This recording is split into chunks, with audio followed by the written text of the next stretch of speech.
President Trump meeting with Israeli Prime Minister Benjamin Netanyahu earlier at the White House to discuss Iran. The president says that Tehran wants a deal very badly, but it's also making it clear that he's ready to use America's military to force one.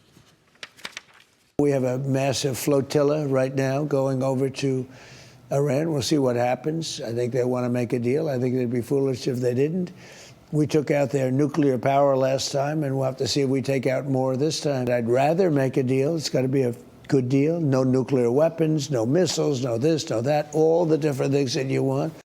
And the president is threatening to order another aircraft carrier strike group to the Middle East to apply more pressure to Iran. And it's no mystery that after the operation this summer that took out the nuclear facility, Larry, this regime has been severely weakened, and I think they're acting out of desperation right now. It would be in their interest to do a deal.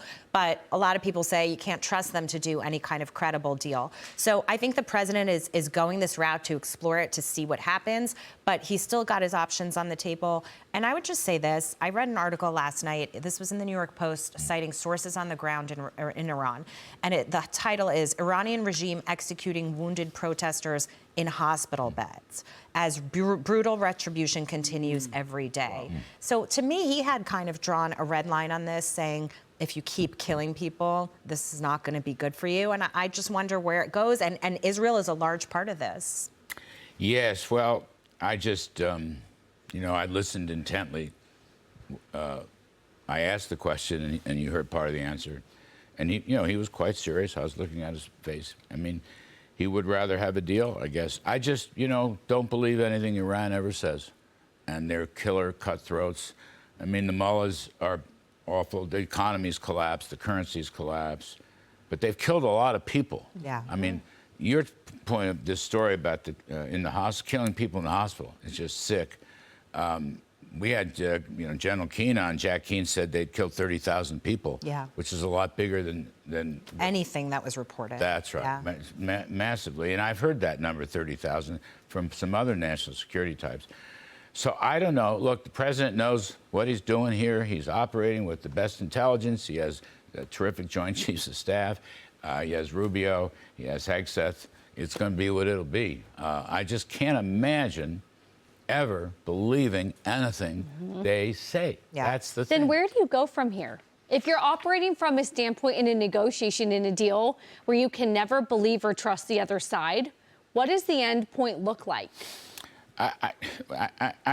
Look, my hope is, Taylor, the end point is absolute destruction of anything to do with the current regime. All right? I don't care. They're office buildings, they're Capitol buildings, they're military buildings. It's the only thing that, this regime has to go. How that happens, I don't know. Who will take over? I think it has to, I don't think it comes from the Shah's son. I think it has to come from somebody on the ground in Iran, the protesters. Leadership, you mean. There's a lot that I don't know about here. And all I know is it's been 50 years, all right? And if you get rid of this regime, you will truly change the Middle East. You may change Europe, too, for all I know. And, of course, these people hate us. They hate America, right? You've been making a deal with people that openly hate America. And, of course, they hate Israel. And they hate freedom. And they hate free market capitalism. And they hate their own people. And the Iranian diaspora is huge. They can finance a new regime if they can get the right leadership to get. I don't know. I think I told you my mom legally immigrated here from Iran before the revolution. We have these discussions all the time. We believe President Trump is the only one that can take this regime down. So I look at the window here and say, either he will do it or maybe they've got another 50 years behind them, because I don't believe anybody else can. Yes, I agree. Look.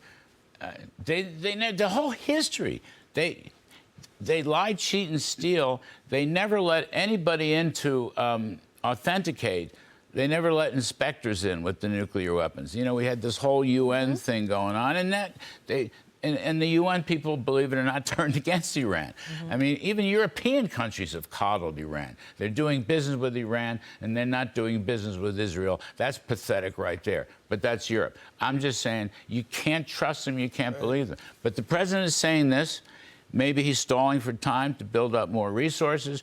To your other point, which I thought was a good point, maybe he's making sure the world knows he did everything he could do. Right. It does sound a lot like what he was saying about Maduro right before he went and took out Maduro. I mean, he was doing his deal of switching between threats and promises of talking to the guy. He had a phone conversation with Maduro just about a week before he took him out.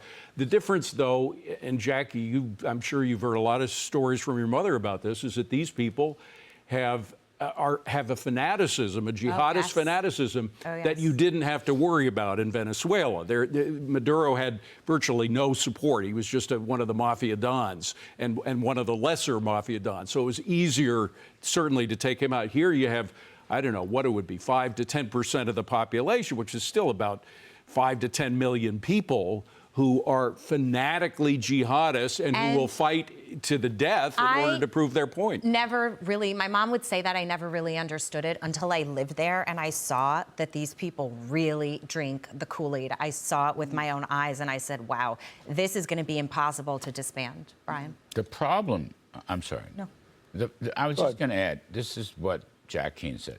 The problem with this story, with the on-the-ground revolution, is they don't have the guns, but the regime has the guns, okay? Just that simple from a great military man. That's a very important point. I don't know how this ends if we don't do it, but I don't know. Well, I just say this, you got to define what a deal means, because he says he'd rather have a deal than the alternative. But of course, the deal can be, y'all need to leave. And you can leave and keep your lives, or you can leave. Deal. So I kind of feel like what he's saying is, we'll either remove you or you can remove yourselves, and that would be the deal.